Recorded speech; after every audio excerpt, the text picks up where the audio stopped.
पंचतंत्र परिचय।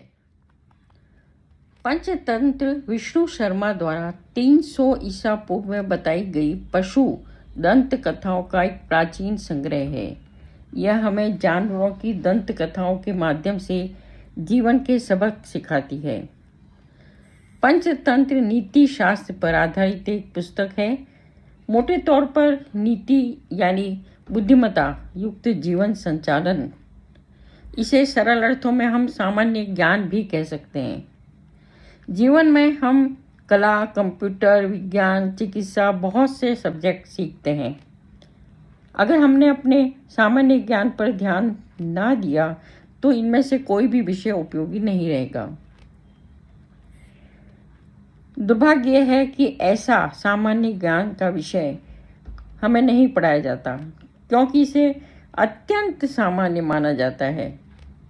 लेकिन हम भाग्यशाली हैं कि हमारे पास पंचतंत्र है। नीति शास्त्र निम्न सिद्धांतों को मानता है कि मुझे सुरक्षा की आवश्यकता है, मुझे पैसे चाहिए, मुझे कठिन कार्य करने में सक्षम होना चाहिए, मुझे अच्छे दोस्तों की ज़रूरत है और मुझे अपनी बुद्धिमत्ता का उचित उपयोग करने की आवश्यकता है। यह अविश्वसनीय है कि एक शब्द नीति का अर्थ कितना व्यापक है। अब गहराई में झांक कर देखते हैं कि पंचतंत्र क्यों कही गई है।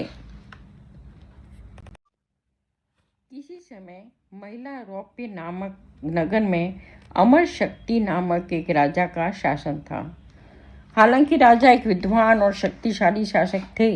उनके 3 बेटे वसु शक्ति, उग्र शक्ति और अनेक शक्ति भोले भाले थे।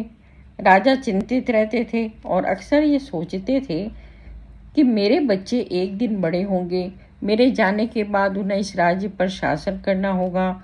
उन्हें शासन या राजनीति, यहाँ तक कि सामान्य जीवन का भी कोई ज्ञान नहीं है। मैं उन्हें सिखाने के लिए क्या करूं? अफसोस वे किसी भी रूप में सीखने के लिए तैयार नहीं थे। उन्होंने अपने मंत्रियों को बुलाया और उनकी सलाह मांगी। उनके मंत्रियों ने उत्तर दिया कि हे राजन, अकेले भाषा व्याकरण सीखने में ही न्यूनतम 12 साल लगते हैं। उसके ऊपर आपके बच्चों का अर्थशास्त्र, कामशास्त्र, मनुशास्त्र सीखने की जरूरत होगी, जिसमें कई साल लगेंगे। अब बेचारा राजा तो हताश हो गए। उन्हें कोई उम्मीद नहीं बची कि उनके पुत्र कभी विद्वान भी बन पाएंगे। उनके मंत्री ने आगे कहा, लेकिन एक विष्णु शर्मा नाम एक विद्वान है जो अत्यंत प्रसिद्ध भी है और कई लोग उन्हें नीति शास्त्र के गुरु भी मानते हैं। हम उनसे आपके पुत्रों को पढ़ाने के लिए अनुरोध करेंगे तो हो सकता है वो हमारी बात माने। राजा को उम्मीद की किरण नजर आई। विष्णु शर्मा को बुलाया गया। राजा का उचित सम्मान देने के बाद उन्होंने राजा की व्यथा सुनी। राजा ने उन्हें अपने 3 बेटों में शिक्षित करने की आवश्यकता के बारे में बताया। उन्होंने विष्णु शर्मा को प्रशिक्षण के बदले में एक बड़ी राशि प्रदान करने का वादा किया। पर विष्णु शर्मा ने कहा कि हे राजन, मैं आपका कार्य अपने हाथ में ले तो लूँगा, किंतु इसके लिए मुझे पैसों की ज़रूरत नहीं है। आप देखो, मैं 80 साल का हूँ। मुझे अब किसी भी भौतिक संपदा में कोई रुचि नहीं रह गई। यह काम मैं सिर्फ आपके उत्थान के लिए करूँगा। आप आज की तारीख याद तक कर लीजिए। अगले 6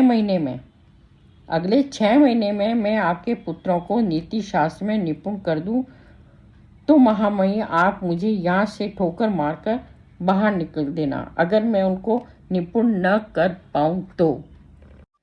उनकी बात सुनकर राजा हैरान और आश्चर्यचकित रह गए। लेकिन उन्हें इस बात की भी खुशी थी कि उन्हें अपने बेटों को शिक्षित करने का एक तरीका मिल गया था। उन्होंने अपने बेटों को विष्णु शर्मा के संरक्षण में सौंप दिया। विष्णु शर्मा ने राजा के 3 पुत्रों को अपनी कहानियां पढ़ानी शुरू करी। इन्हीं कहानियों को पंचतंत्र कहा जाता है, जिसमें 5 तंत्र या खंड होते हैं। प्रथम खंड को मित्र भेद कहा गया है, जिसका अर्थ है मित्र का खोना।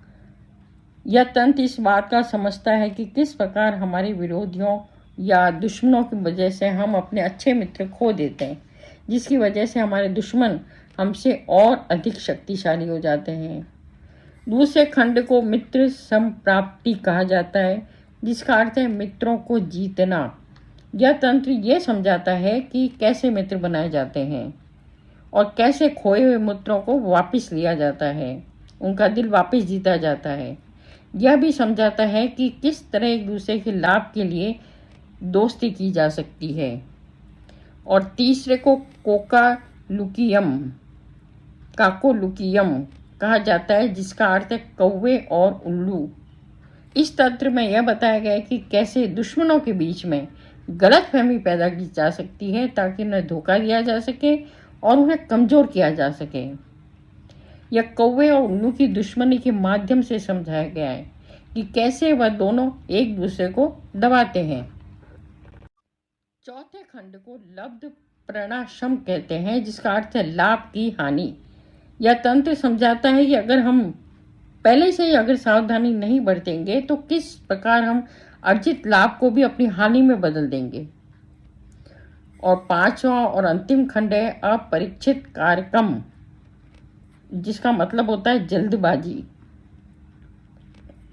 यह तंत्र इस बात की व्याख्या करता है कि बिना सोचे समझे हड़बड़ी में जल्दबाजी में किए गए कार्य हमेशा दुष्प्रभाव ही लाते हैं। मुझे उम्मीद है कि आपको यह श्रृंखला पसंद आएगी, आप इसका आनंद लेंगे, आप अपने बच्चों को ज़रूर सुनाएंगे और ख़ुद सुनेंगे, जिससे आगे की ये कथा चलती रहे और आनंद लेते रहिएगा इस पंचतंत्र का।